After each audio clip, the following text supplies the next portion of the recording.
अब आपको मैं बताता हूं खबर वर्ल्ड कप से जुड़ी हुई। T20 वर्ल्ड कप चल रहा है, भारत पाकिस्तान का मैच होगा या नहीं इसको लेकर के बैठक चल रही है पाकिस्तान में। आईसीसी, पाकिस्तान क्रिकेट बोर्ड और बांग्लादेश क्रिकेट बोर्ड के अधिकारी इसमें शामिल हुए हैं, लेकिन यह मीटिंग अभी किसी नतीजे पर नहीं पहुंची है। सवाल यह है कि क्या पाकिस्तान भारत के साथ मैच खेलेगा श्रीलंका में 15 फरवरी को। अब इसमें देखिए सवाल कितना गजब है, इस मीटिंग में गया कौन? आईसीसी गई, ठीक समझ में आता है, पीसीबी उसमें होनी ही थी। बांग्लादेश क्रिकेट बोर्ड क्या करने के आया भाई? बांग्लादेश तो वर्ल्ड कप से बाहर हो चुका है। बांग्लादेश क्रिकेट बोर्ड इस बैठक में शामिल हो रहा है और अब इसमें के बाद यह कहा गया था कि हम अपनी सरकार से पूछ के बताएंगे कि हमें मैच खेलना चाहिए कि नहीं खेलना चाहिए पाकिस्तान भारत के साथ। पीसीबी ने यह कहा था। बात शुरू कहां से हुई थी कि श्रीलंका के क्रिकेट बोर्ड ने, क्योंकि श्रीलंका होस्ट है उसका, तो श्रीलंका के क्रिकेट बोर्ड ने अनुरोध किया पीसीबी से कि साहब बॉयकॉट मत करो, आप खेलो भारत के साथ मैच। उनको लगता है उनका नुकसान होगा व्हाटएवर। तो इस पर पाकिस्तान ने कहा कि हम बात करेंगे और हमारी सरकार तय करेगी। उससे पहले यह मीटिंग हुई आईसीसी, पीसीबी और बीसीबी, बांग्लादेश क्रिकेट बोर्ड के बीच में। तो एक सवाल तो मैंने आपसे रखा कि इसमें बांग्लादेश क्या कर रहा था। दूसरा, जब पाकिस्तान का प्राइम मिनिस्टर शहबाज शरीफ ये कह चुके हैं कि हम नहीं खेलेंगे मैच, प्राइम मिनिस्टर के बोलने का कोई मतलब होता है ना? प्रधानमंत्री अपने बयान से पलट जाएगा क्या? यह शहबाज शरीफ का कैमरे पे बयान है कि हम बांग्लादेश के समर्थन में बॉयकॉट करते हैं भारत के साथ मैच का। तो क्या अब वहां का प्रधानमंत्री भी पलटेगा? ये एक सवाल देखने वाला होगा। हमारे यहाँ एक क्रिकेट आइकॉन है सौरव गांगुली जी, पूर्व कप्तान है, उन्होंने ये कहा कि पाकिस्तान से पहले प्रॉब्लम तो पूछे, प्रॉब्लम क्या है तुमको?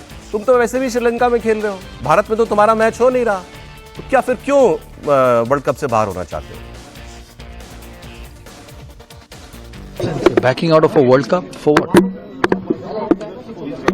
They're playing in Sri Lanka in any case. So I'm really surprised with Pakistan backing out of a World Cup. You come to a World Cup to win it, and every point's important. You can't lose points in a World Cup. So I'm a little surprised, but then that's the decision they've taken. कह रहे हैं आप world cup जीतने के लिए आते हो तो पॉइंट क्यों दोगे किसी और को मैच बॉयकॉट करके? लेकिन शायद उनको ये जानते हो, शायद ना बोला उन्होंने, पाकिस्तान जीतने के लिए तो आया नहीं है। उसको मालूम है कि टीम, मतलब ये तो वहां के लोग खुल के क्रिकेट एक्सपर्ट्स कह रहे हैं कि बॉयकॉट कर दो, अच्छा है यार, तुम भारत से एक बार और हारोगे तो नहीं, एक और शर्मिंदगी से बच जाएंगे ना। हॉलो मैच में कुछ भी हो सकता है भाई, इंडिया भी हार सकता है, खेल है, कुछ भी हो सकता है। लेकिन इंपॉर्टेंट बात यह है कि ये मीटिंग हो गई आईसीसी और पीसीबी की, बांग्लादेश क्रिकेट बोर्ड तीनों की, और अब पाकिस्तान की सरकार क्या तय करेगी इस पर? त्रिपाठी जी, सरकार को, प्रधानमंत्री जी को एक साथ जोड़ रहे हैं, वहां का सिस्टम। मुनीर साहब चल, मुनीर साहब का बयान है क्या? नहीं तो मतलब प्राइम मिनिस्टर के बयान की कोई कीमत? मुनीर साहब का बयान नहीं है ना, मुनीर साहब वहां पर तो पलट सकते हैं आप कह रहे हैं? हाँ जी, नहीं देखिए, मतलब मुझे लगता है कि जो आप कह रहे हैं ना, वो बहुत दिन से आपकी मासूमियत किसी ने जाहिर नहीं की है तो आप मासूम बन रहे हैं। पाकिस्तान हारेगा ये तय है, भारत हार सकता है ये भी एक आशंका का एक छोटा सा एक पहलू है, यानी 99-1 वाला है या थोड़ा बहुत इधर उधर कर लीजिए। जो चीज तय है उसी से डर लगता है, आशंका में तो आदमी फिर भी थोड़ा सा दाएं बाएं जा सकता है। तो उनको यह लगता है कि अगर इस बार गए और हार गए तो हमारा क्या हाल होगा। वैसे भी पाकिस्तानी और कुछ तो कर नहीं पा रहे हैं, मुनीर को पीट नहीं पा रहे हैं, शहबाज शरीफ को पीट नहीं पा रहे हैं, तो मिलता है क्रिकेट, और क्रिकेटर वो नहीं मिलता है, मिलती है अपनी। लेकिन ये सारी भूमिका इसलिए बनाई जा रही है, लोग एक्सपर्ट्स का मानना यह है कि किसी तरह कमबैक कर लें, किसी तरह अब हाँ करवा लें। हाँ, वो है असली बात ना। नहीं, वो अलग बात है, लेकिन मूल बात यही कि उनको पिटने से डर लगता है। नहीं, और खेलना क्यों चाहते हैं? आईसीसी ने बड़े साफ साफ शब्दों में इनको बता दिया है कि तुम्हारी दुर्गत हो जाएगी। पाकिस्तान ने क्या किया है कि हाथ भी फैलाया है और कटोरा भी फैलाया है। जो बैठक हुई है ना अभी, उस बैठक में पाकिस्तान की तरफ से कटोरा भी आगे बढ़ाया गया और हाथ भी आगे बढ़ाया गया है। पाकिस्तान ने कहा कि भाई आईसीसी जो है, जो फंड देती है पीसीसी को, उसमें भाई थोड़ा बढ़ोतरी कर दीजिए, बहुत दिक्कतें आ रही हैं। वो स्वीकार नहीं हुआ। दूसरा, 2025 में जो अंडर 19 और एशिया कप हुआ था, उसमें भारत के खिलाड़ियों ने हाथ नहीं मिलाया था पाकिस्तान के खिलाड़ियों से। तो उन्होंने कहा कि इसको अनिवार्य कर दीजिए कि भारत के खिलाड़ी पाकिस्तान के खिलाड़ियों से हाथ मिलाएंगे। इन दोनों इशू पे आईसीसी ने कहा कि भाई ये दोनों इशू हम सॉल्व नहीं कर सकते, आपको खेलना है तो खेलिए, नहीं खेलना है तो नहीं खेलिए। अरे हम तो कह रहे हैं सर, सीमा मिला दें। अब देखिए क्या पाकिस्तान पलटेगा। वैसे लग रहा है कि पाकिस्तान पलटेगा। ये सारी भूमिका इसलिए है कि चलो आप इतने लोग कह रहे हैं तो हम आके खेलते हैं। नहीं, श्रीलंका ने भी तो मना कर दिया। श्रीलंका ने कहा खेलना है तो खेलिए, नहीं खेलना तो नहीं खेलिए, जिसका आड़ लेकर जैसा देखते हैं, इस पर अभी खबर आ जाएगी तो आप और बात करेंगे। अमित शाह जी का एक बयान मैं आपको सुनाना चाह रहा था। अमित शाह जी जो है वो बात कर रहे थे नक्सलवाद पर। नक्सलवाद को लेकर वो छत्तीसगढ़ में अधिकारियों के और सरकार के लोगों के साथ मीटिंग कर रहे थे। वहां उन्होंने एक दो बातें कही, वो उस पर एक्चुअली समझने वाली बात है और बात करने वाली बात है। उन्होंने कहा देखिए, देश में जो है अब नक्सलवाद अंतिम सांसें ले रहा है, इक्का दुक्का जगह पर रह गया है। अभी कल ही परसों में 25 लाख का एक बड़ा इनामी कमांडर जो है वो मारा गया है, ये नक्सली जो है। लेकिन उन्होंने बात क्या की, उन्होंने कहा, सर प्लीज, उन्होंने कहा कि जो लोग कहते हैं कि ये नक्सलवाद जो है ये विकास ना होने की वजह से आया, कुछ लोग कहते हैं ये कानून व्यवस्था खराब है इसलिए आता है। उन्होंने कहा ये दोनों बातें झूठी हैं। बस्तर में बात कर रहे थे क्योंकि बस्तर की वो, उन्होंने कहा जब बस्तर में शुरू हुआ नक्सलवाद, देश के 100 जिले ऐसे थे जिनसे आगे था बस्तर, मतलब 100 जिले और बैकवर्ड थे, गरीब थे, वहां क्यों नहीं शुरू हो गया? फिर उन्होंने कहा लॉ एंड ऑर्डर जो लोग कहते हैं खराब हो तो ऐसे वहां पर माओवाद आता है। तो उन्होंने कहा कि उस दौर में यूपी और बिहार बहुत बुरी अवस्था में था लॉ एंड ऑर्डर को लेकर के, यहां तो बहुत अच्छे हालात थे, फिर वहां क्यों नहीं नक्सलवाद आ गया? फिर उन्होंने असली बात पूछ ली, उन्होंने कहा इसका नाम माओ के ऊपर क्यों है, किसी कोई ये तो बात करे। ये विचारधारा लेफ्ट की विचारधारा, ये है ही हिंसक, ये है ही बंदूक की भाषा, लेफ्ट की भाषा। और उन्होंने कहा इसीलिए लेफ्ट को पूरी तरह भारत से उखाड़ फेंकना होगा, तभी आप इस भविष्य में इस किस्म की विचारधाराओं को पनपने से रोक पाएंगे। लेफ्ट को खत्म कर दीजिए। बात ध्यान से सुनना, अगर माओवादी समस्या का मूल कारण विकास है, तो माओवादी समस्या जब पनपी तब बक्सर से ज्यादा अविकसित 100 जिले देश में थे, 100 जिले। क्यों भाई वहां माओवादी समस्या नहीं पनपी? कुछ लोग इसको कानून और व्यवस्था का सवाल कहते हैं, इससे भी मैं सहमत नहीं हूं। माओवादी समस्या के उद्भव के पहले बस्तर के कानून और व्यवस्था के आंकड़े और बिहार उत्तर प्रदेश के कई जिलों के कानून व्यवस्था के आंकड़ों में सबसे बस्तर बहुत अच्छा हुआ करता था। मित्रों, ये समस्या ना लॉ एंड ऑर्डर से जुड़ी है ना विकास से जुड़ी है, और किसी के भी साथ डिबेट कर मैं सिद्ध कर सकता हूं, प्रमाणों के साथ सिद्ध कर सकता हूं, ये समस्या आइडियोलॉजी के साथ जुड़ी है। जो लोग कहते हैं विचार की समस्या नहीं है, तो ये मूवमेंट का नाम माओवाद क्यों रखा गया है?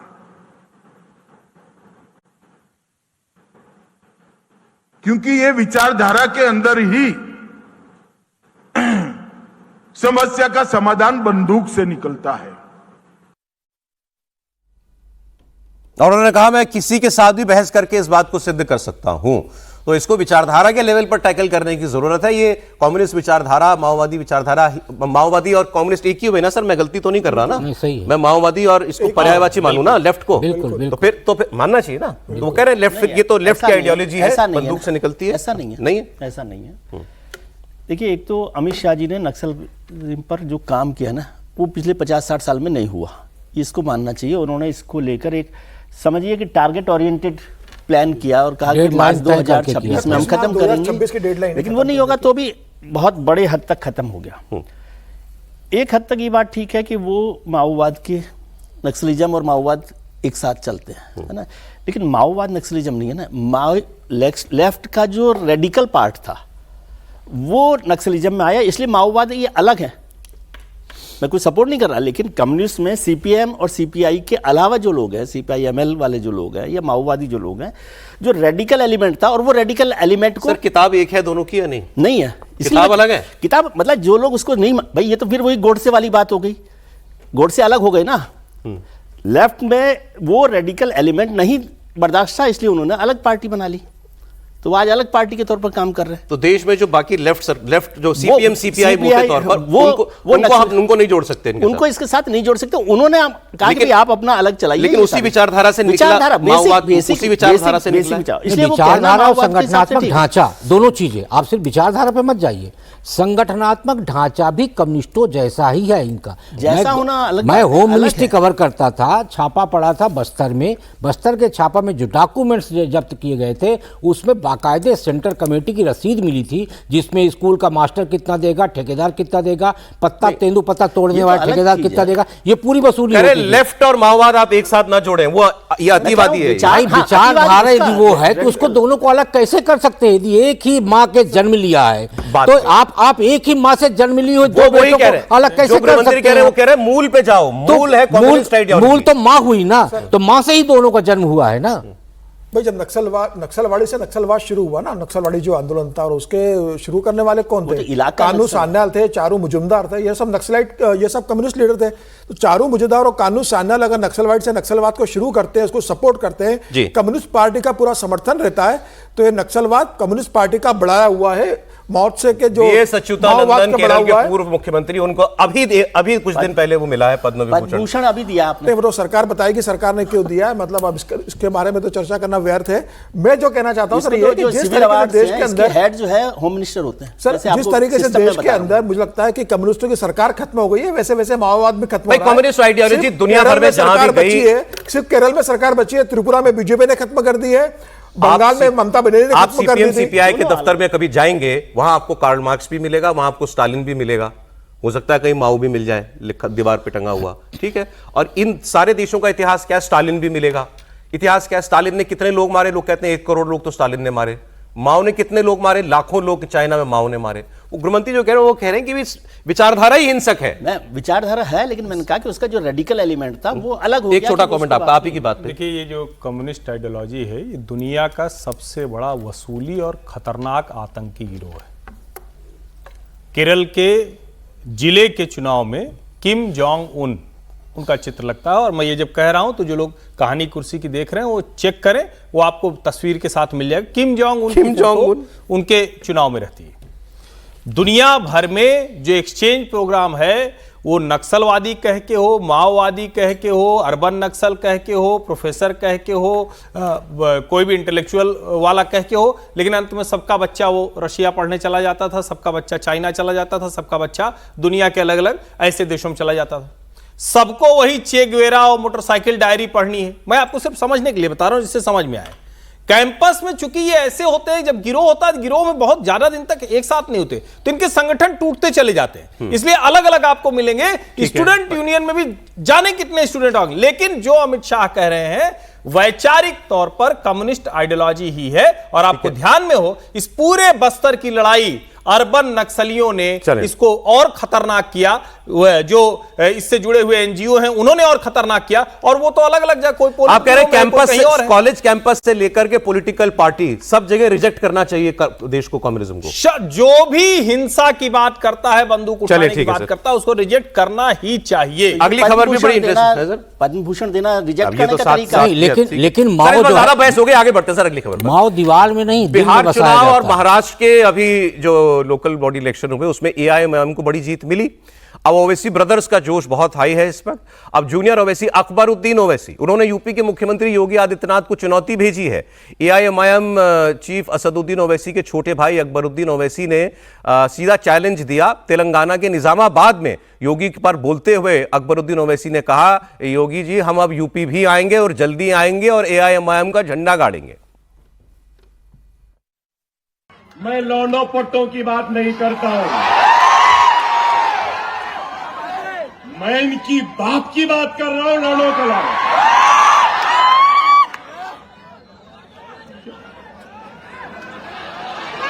अरे हवा का झोंका है, आया है चले जाएगा, छोड़ो। ना लीदने का ना थोपने का, क्या है शुभ वक्त खराब। देखो वक्त खराब नहीं हुआ,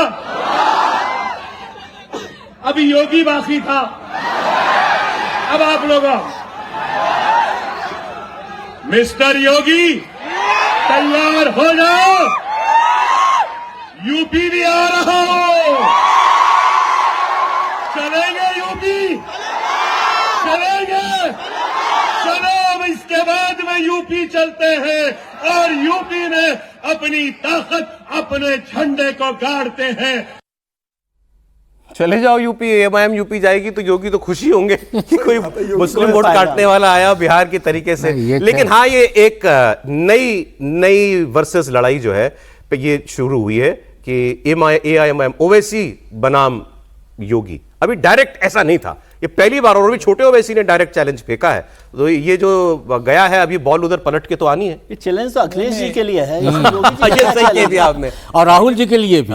लेकिन एक तो ये है ना कि मतलब तुलना नहीं है, कहाँ योगी आदित्यनाथ, कहाँ अकबरुद्दीन ओवैसी, कोई औकात नहीं है। और मैं शब्द औकात इसलिए कह रहा हूं कि उम्र में भले हो सकता है उम्र साल 2 साल अकबरुद्दीन की ही ज्यादा हो, लेकिन योगी आदित्यनाथ 5 बार के सांसद, योगी आदित्यनाथ 2 बार के मुख्यमंत्री, और इस सबसे बड़ी चीज, एक योगी आदित्यनाथ का अपना मॉडल डेवलप हो चुका है। अकबरुद्दीन ओवैसी इतने वर्षों में जहां जहां जाने की बात कर रहे हैं, कितना कुछ कर पाए हैं, कुछ जगहों पर उनको समर्थन मिला है, लेकिन अगर वो कह रहे हैं और उसके बाद पता चला कि मंच से उतर के घर चले गए, यूपी तो नहीं आए। मॉडल तो दोनों ज्यादा चिल्ला के आएंगे। ये क्लियर कर दिया इस बार की एआईएमआईएम लड़ेगी चुनाव। इलेक्शन तो कब नहीं लड़ रहे थे, हर बार तो लड़ रहे थे। लेकिन दोनों के अपने अपने मॉडल हैं, देखिए, और वहां 2 अपने अपने मॉडल वाले आमने सामने होंगे। लेकिन आप ओवैसी का भी अपना मॉडल है, तो देखेंगे ना, मॉडल तो छोटा सा भी होता है। नहीं, मेरे को केवल देखिए, योगी जी का मॉडल हिंदुत्व का है, तो ओवैसी का मॉडल जो है मुस्लिम का है। तो वहां 2 मॉडल आमने सामने का। उनकी हैदराबाद की लेबोरेटरी है, थोड़ा 2-4 लाइव में। चैलेंज योगी को क्यों दे रहे हो, अखिलेश को दो। अखिलेश, और बल्कि अखिलेश जी कहते ही हैं हमेशा कि भाई ये सब लोग योगी के साथ बीजेपी की बी टीम है। आपकी बात ठीक है, दुरुस्त है। बिहार में असदुद्दीन ओवैसी वो इतना नीतीश कुमार पे नहीं बोलते थे जितना वो तेजस्वी पे बोलते थे। हाँ। वो उन पर ज्यादा बोलते थे। लेकिन अभी तो उन्होंने योगी की बात की है। योगी जी की बात हुई तो मैं आपको कुछ तस्वीरें दिखा देता हूं, पिछले 2 दिन से बहुत वायरल चल रही हैं। वो तस्वीर दिखा देता हूं आपको। योगी जी जो अपने घर गए हैं अभी, पहाड़ में उनका घर है ना, कौन से जिले का है? उत्तराखंड के पंचूर में। तो उनकी माता जी के साथ उनकी तस्वीर है, ये देख लीजिए। और फरवरी में के महीने में पंचूर गए, 1 साल बाद, अब पिछले फरवरी में गए थे, अब 1 साल बाद गए। तो परिवार में जो छोटे छोटे बच्चे हैं उनसे मिले। ऑडियो भी हो तो जरा सुनाइएगा, बातें भी बहुत इंटरेस्टिंग है। अरे मैं बोले, कई बच्चों को बोला, अरे मैं तुम्हारा दादा हूँ। अपने दादा को दी क्या? अबे हम भी तेरे दादा सुबह शाम खा ले। हैरानी होती है हर बार ये तस्वीरें देख करके। इसे आदमी ने घर परिवार बुला दिया। मतलब ये एक ऐसी बात है जिसकी तारीफ होनी चाहिए। आप योगी से सहमत हो, उनकी विचारधारा से, उनकी पॉलिटिक्स से, उनकी सरकार चलाने के तरीके से, उनके बुलडोजर से, सब कुछ वो अलग बात है। लेकिन ये तो दिख ही रहा है ना यार, एक नेता है देश का ऐसा, मोदी जी भी जोड़ता हूँ इसमें, ये दोनों इनका जो है ये कि परिवार से कोई वास्ता ही नहीं यार। फैमिली वो पीछे छूट गई, बहुत पहले पीछे छूट गई, अभी पूरी तरीके से समर्पित है। फिर अगेन आप आइडियोलॉजी से सहमत ना हो वो अलग विषय है। मैं भी कोई पुराना वीडियो देख रहा था जिसमें अखिलेश यादव से सवाल हो रहा था, लोकसभा इलेक्शन का शायद वीडियो है, तो उनसे सवाल हुआ कि आप पे परिवारवाद का आरोप लगाया है योगी जी ने, क्योंकि आपने 5 टिकट अपने परिवार को दे दिए हैं। तो उसमें उनका जवाब था, परिवार वो भी कर ले, परिवार होना क्या कोई खराब बात है? आपके परिवार नहीं है क्या? जिस रिपोर्टर ने सवाल पूछा था उससे पूछ लिया, आपका परिवार नहीं है? परिवार होना तो अच्छी बात है, लेकिन हमारे देश में जब पॉलिटिकल पार्टियां परिवार बन जाती हैं फिर उसके बाद सब कुछ परिवार के ही नाम कर देती है, उसमें ये तस्वीर थोड़ी रिलीफ देती है। नहीं, ऐसे लोग भी हैं। भारतीय जनता पार्टी में परिवार वाले नेता भी रहे और अविवाहित परिवार लोग भी रहे जिनका परिवार नहीं रहा, लेकिन किसी ने भी परिवारवाद की राजनीति नहीं की। लालकृष्ण आडवाणी का क्या परिवार नहीं था? क्या लालकृष्ण आडवाणी ने कभी अपनी बेटी को अपने प्रभाव का इस्तेमाल करके लोकसभा या राज्यसभा में भेजा? क्या आडवाणी जी ने, क्या अटल बिहारी वाजपेयी जी ने कभी अपने परिवार का इस्तेमाल कर राजनीति की? तो तमाम नेता रहे जो राजनीति में रहे, परिवार रहा, लेकिन परिवार को अलग रखा, राजनीति को अलग रखा। और नरेंद्र मोदी तो इसका सबसे बड़ा उदाहरण है कि किस तरीके से इतना बड़ा परिवार था, भाई है उनका, सब तमाम लोग रहे घर के अंदर। क्या कभी किसी भाई को उन्होंने किसी बोर्ड में चेयरमैन बना दिया? क्या किसी भाई को गुजरात का उन्होंने मंत्री बना दिया? क्या किसी भाई को गुजरात के बीजेपी में संगठन में टिकट दिलवा दिया? कभी नहीं हुआ। प्रधानमंत्री मोदी ने जिस तरीके से अपने परिवार को छोड़कर देश के लिए अपने आप को समर्पित किया, वही उसी योगी उसी राह पर चल रहे हैं। मैं समीर जी की बात तो थोड़ा और स्पष्टता से बताता हूं। लाल कृष्ण आडवाणी और मुरली मनोहर जोशी अपने दौर के ताकतवर नेताओं में रहे। लेकिन न तो आडवाणी जी की बेटे कहीं खड़े हुए, न जोशी जी की बेटियां कहीं खड़ी हुई, और वो लोग ऐसा भी नहीं कि कोई उनका जीवन नहीं था, सब बहुत वेल हाई, जिसको कहते हैं ना कि एक क्लास के लोग थे, पढ़ाई लिखाई करना, अपने क्षेत्र में बहुत अच्छा करना, फिर भी इन लोगों ने कुछ नहीं किया। नरेंद्र मोदी उसी परंपरा को बहुत आगे लेकर गए, उन्होंने भी अपने परिवार किसी व्यक्ति नहीं किया, और योगी जी का परिवार नहीं ऐसा थोड़ी ना है, उनका भी परिवार है, पूरा परिवार दिख रहा है, लेकिन उस परिवार के लिए सन्यासी हो गए तो फिर अब छूट, इनका तो दूसरे तरीके से भी छूट गया, संन्यास के बाद छूट गया, लेकिन जैसे वो कह रहे हैं कि कर लें, इस पे मैं कह रहा हूं, अखिलेश जी जो कह रहे हैं वो बात समझना पड़ेगा। देखिए, जब आपके पास खोने का डर नहीं होता तब आप पूरा ठोस निर्णय लेते हैं, चाहे वो नरेंद्र मोदी जी हो चाहे योगी आदित्यनाथ जी, दोनों के पास खोने का कोई डर नहीं है कि हमारे पास से ये खो जाएगा। बाकी जगहों पर खोने का डर है, उनको खोने का डर ये सताता है कि हमारे परिवार का नुकसान हो जाएगा। सत्ता तो है, सत्ता नहीं, खोने का डर तो सत्ता खोने का डर नहीं, सत्ता खोने का डर होता, डर वाली बात नहीं है, ये उस नेता की नीयत की बात है। ठीक है, डर से ज्यादा ईमानदारी और नीयत। मैं ये कह रहा हूं परिवार का इससे कोई संबंध नहीं है ईमानदारी से। हाँ, ये बात लाल कृष्ण आडवाणी है, इसीलिए मैं कह रहा हूं बहुत सारे नेता जो परिवार वाले, क्या वो ईमानदार नहीं है? योगी जी, मोदी जी, वो नियत की बात है, और आपका कमिटमेंट क्या है नियत वो तो इंपॉर्टेंट हाँ। बात है। परिवार होना नहीं होना कोई मुद्दा नहीं है, क्योंकि बहुत सारे लोग, ये तो आप पूरे सिस्टम पर, हिंदुस्तान सिस्टम पर ही आरोप लगा देंगे कि परिवार का होना का मतलब करप्ट